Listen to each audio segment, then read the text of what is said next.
A pandemia, olha só o gancho que eu vou fazer, hein? A pandemia seria um sinal de final dos tempos? Total. É. Ué, Jesus falou que haveriam sinais na natureza, Terremotos, maremotos, vulcões.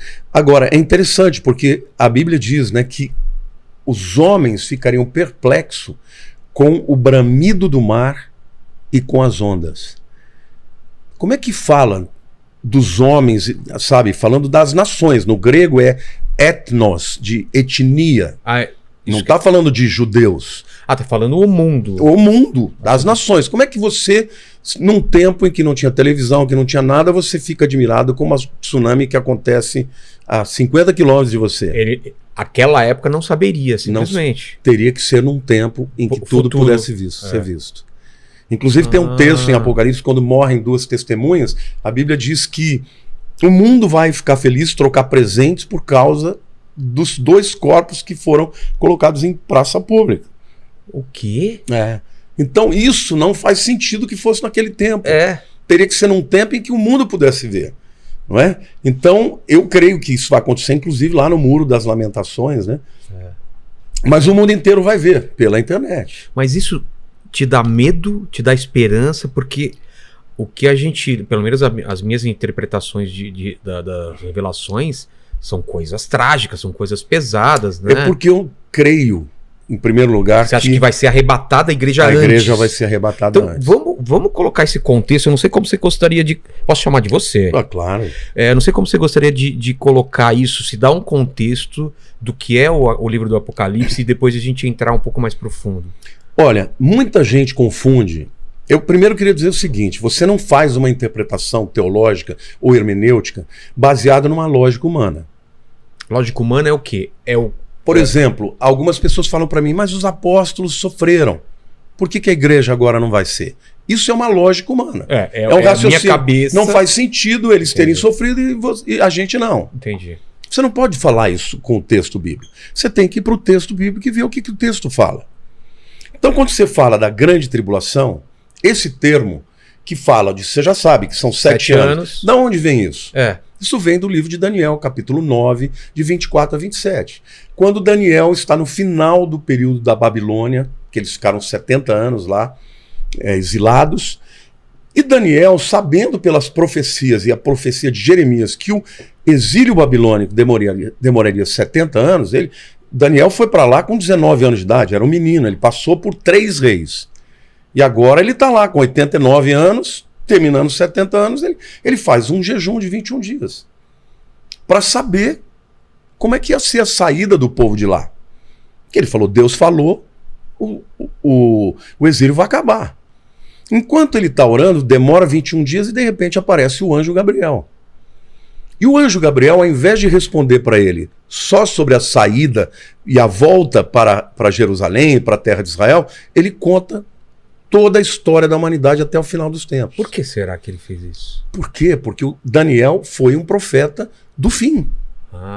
Entendeu? Ele é o primeiro profeta apocalíptico. Eu até vou fazer uma série de estudos de Daniel com paralelo em Apocalipse. Tem muitas coisas em comum. E dentre estas, ele começa a falar da saída da ordem, porque Ciro, né, o Ciro, o persa, o que ele fez para dominar a Babilônia? Os camaradas estavam uma semana enchendo a cara num banquete. O rio Eufrates tinha um braço que passava debaixo da Babilônia. A Babilônia era inexpugnável. Ela tinha 2 muralhas. A muralha exterior tinha mais ou menos uns 30 metros de altura. Era impossível. Prédio de 10 andares. E tinha a largura de mais ou menos 8 a 10 metros de largura. Nossa! Eles faziam corrida de biga lá em cima. Depois disso tinha um fosso, vinha uma segunda muralha também poderosa. Seja, era inexpugnável. Transponível. O que eles fizeram? Eles desviaram o curso do rio. Aí ficou o vão. Aí eles entraram. Pelo onde era o rio. E os camaradas estavam todos enchendo a cara, eles dominaram num dia. Quando eles chegaram, a Bíblia conta que Belsazar, né, que era o rei na época, estava lá usando os cálices do templo e enchendo a cara e coisa e tal, e ele viu na parede escrita Mene, Mene, Tekel, Parsim. E ele ficou maluco, chamou os sábios, falou, o que está escrito aí? Ninguém sabia, ele chama Daniel. E Daniel traduz aquilo. Pesado foste na balança e foste achado em falta. Hoje, o teu reino será tirado das suas mãos. Pesado foste Na balança e foste achado em falta. Hoje, o teu reino será arrancado das suas mãos. Quando Daniel está falando isso, entram os exércitos de Ciro. E mata todo mundo, e acaba a Babilônia ali. Só que Deus é tão tremendo que 150 anos antes, através do profeta Isaías, ele tinha chamado Ciro pelo nome.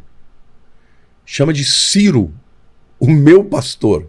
Nossa. Vai libertar o povo e abençoar o povo de Israel. Quando Daniel vem e fala aquilo para Ciro, ele fala, mas onde está isso? Aí Daniel mostra as escrituras. Aí o Ciro chega para Daniel e fala, o que você precisa para que o povo volte? Ele escreveu um decreto, ele devolveu utensílios, ele deu cartas nas províncias para que o povo voltasse. E o anjo Gabriel fala da saída da ordem, quer dizer, veja, o anjo já está avisando que ia ter a saída e que ia ter um decreto para sair. E ele começa a contar as 70 semanas. Tá. Só que a palavra semana ali, Shabua, ela tem a mesma raiz de Sheva, que é 7.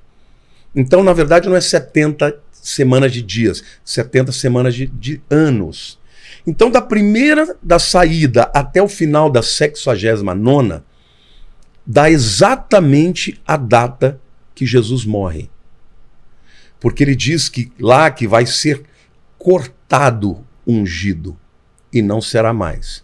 E aí depois ele diz, e haverá mortes e destruições até o fim. É um hiato.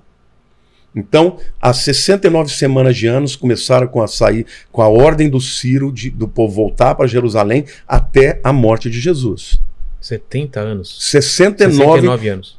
Semanas de anos, 69 vezes 7, dá 483 anos. Ah, tá. Você faz as contas e sabe o dia. Eu tenho no meu canal do YouTube Nossa. um estudo que você mostra o dia em que Jesus vai morrer, né? Então, Vilela, aí vem o hiato, que é o período da igreja. Mas vamos pensar assim, então. Deixa eu os anjos, eles têm ciência dos tempos futuros? Não, no caso, o anjo, aquele anjo Gabriel é o anjo mensageiro. Isso. Foi ele que entregou a mensagem para Maria, que ela seria mãe de Jesus. Ele é um mensageiro por excelência. Mas o anjo, ele não sabe. Ele não sabe, ele sabe do que Deus mostra para ele. Entendi. Então ele veio com aquele conhecimento. Tá. E aí, o que ele diz?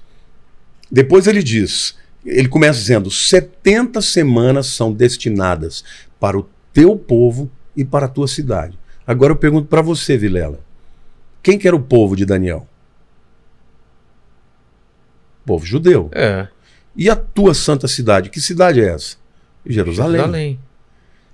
Portanto, as 70 semanas estão destinadas para o povo judeu. Não tem nada a ver com a igreja. A última semana, e aí ele diz, o povo de um príncipe que há de vir destruirá o santuário e a cidade. A gente sabe pela história que quem destruiu a cidade e o templo foi o general Tito, que depois se tornou imperador. Sim. Então, a gente sabe que o anticristo, ele é descendente deste Império Romano que destruiu o templo e a cidade. Porque ele diz, o povo do príncipe que há de vir fará uma firme aliança por uma semana. É a última semana de anos. Então daí vem o entendimento da grande tribulação. A grande tribulação é a 70ª semana de Daniel que o anjo Gabriel contou para ele.